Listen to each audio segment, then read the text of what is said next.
Saudara-saudari yang dicintai Tuhan, selamat hari Minggu dan selamat jumpa bagi kita semua dalam channel Keluarga Tanda Cinta. Renungan kita pada hari ini, Minggu 19 September 2021, dikutip dari Injil Markus bab 9 ayat 30 sampai dengan ayat 37. Setelah Yesus dimuliakan di atas gunung, Ia dan murid-muridnya melintas di Galilea. Yesus tidak mau hal itu diketahui orang, sebab Ia sedang mengajar murid-muridnya. Ia berkata kepada mereka, "Putra manusia akan diserahkan ke dalam tangan manusia, dan mereka akan membunuh Dia. Tetapi 3 hari setelah dibunuh, Ia akan bangkit." Mereka tidak mengerti perkataan itu, namun segan menanyakannya kepada Yesus. Kemudian tibalah Yesus dan murid-muridnya di Kapernaum. Ketika sudah di rumah, Yesus bertanya kepada para muridnya, "Apa yang kamu perbincangkan dari di tengah jalan?" Tetapi mereka diam. Sebab di tengah jalan tadi, mereka mempertengkarkan siapa yang terbesar di antara mereka. Lalu, Yesus duduk dan memanggil ke-12 murid itu. Katanya kepada mereka,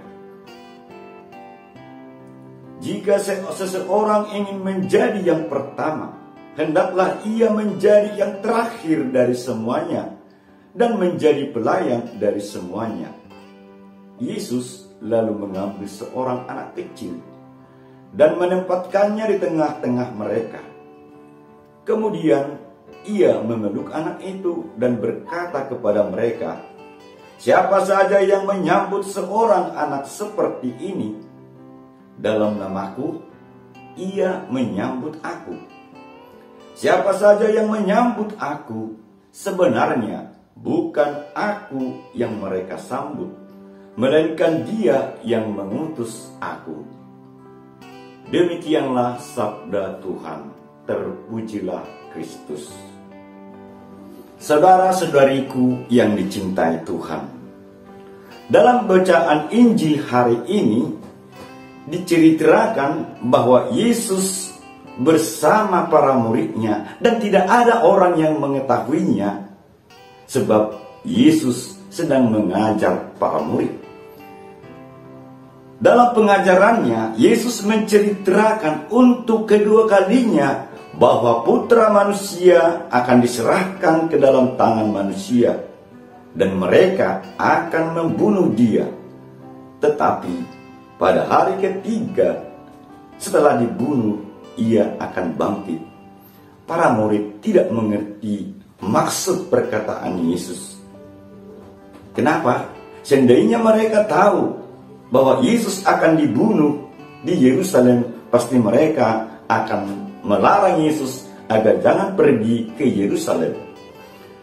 Saudara-saudari yang dicintai Tuhan, bahkan dalam situasi seperti itu, mereka masih sempat bertengkar di tengah jalan. Mereka memikirkan kebesaran mereka sendiri, kekuasaan duniawi dan politis.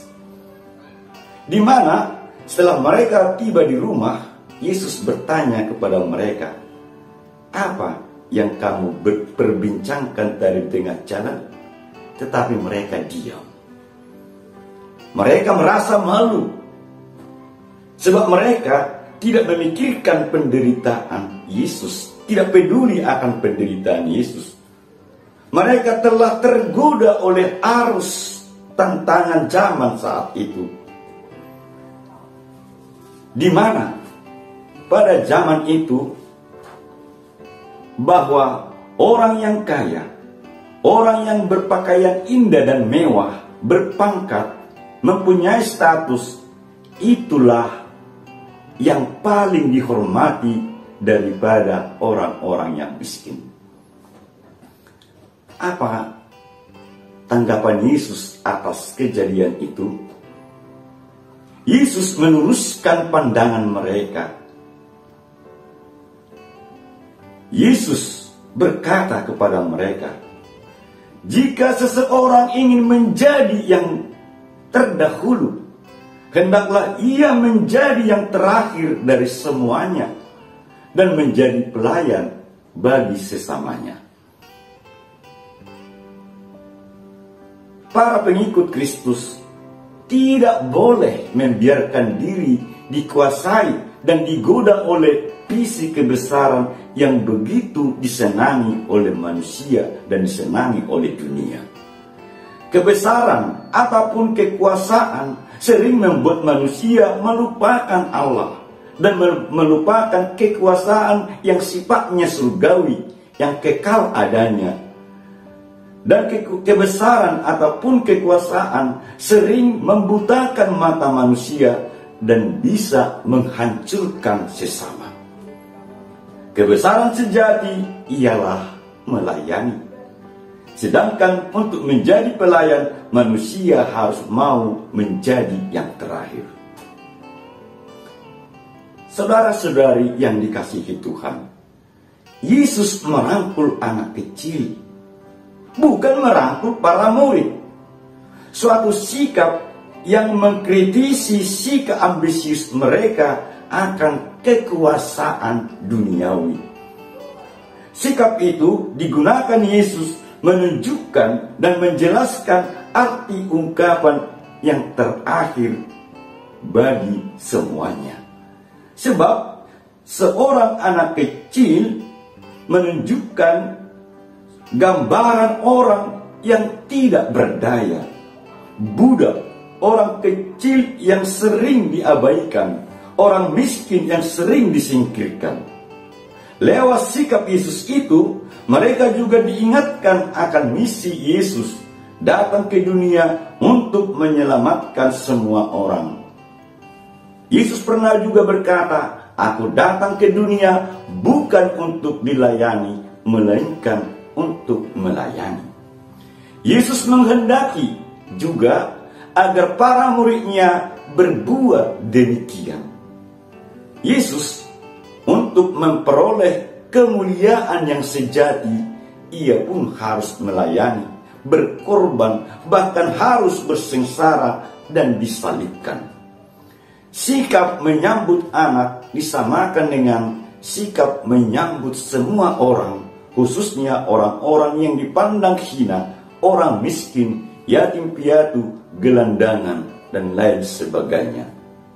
Sebab dengan menyambut dan melayani anak, berarti kita telah menyambut Yesus dan menyambut Allah.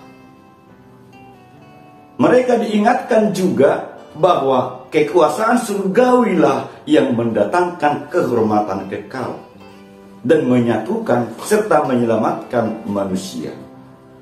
Saudara-saudari yang dicintai Tuhan, sebagai pengikut Kristus, kita diajak agar mampu membiarkan diri untuk meraih kebesaran yang sifatnya surgawi dan membiarkan diri meninggalkan segala kekuasaan yang sifatnya duniawi.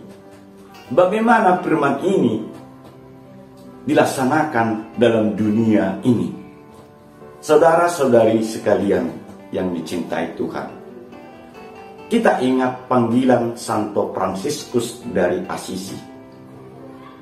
Ia dipanggil Tuhan dan disuruh Tuhan untuk memperbaiki gerejanya. Dengan penuh keyakinan dan penuh semangat dan sekuat tenaga, Fransiskus membangun dan memperbaiki gedung gereja. Setelah selesai, bangunan sudah megah, tetapi Tuhan datang dan berkata, "Bukan itu gerejaku." Tak lama kemudian, ia mendatangkan orang kusta kepada Fransiskus. Dan Tuhan berkata, "Itulah gerejaku." Akhirnya Fransiskus menyambut anak itu, memeluknya dan menciumnya. Akhirnya sejak itu Fransiskus sangat mencintai dan melayani orang-orang kusta. Saudara-saudari yang dicintai Tuhan, kita pun dipanggil melayani Allah lewat melayani semua orang, khususnya orang yang menderita, orang kecil, orang yang diabaikan, dan orang-orang yang terpinggirkan. Dengan demikian kita beroleh kemuliaan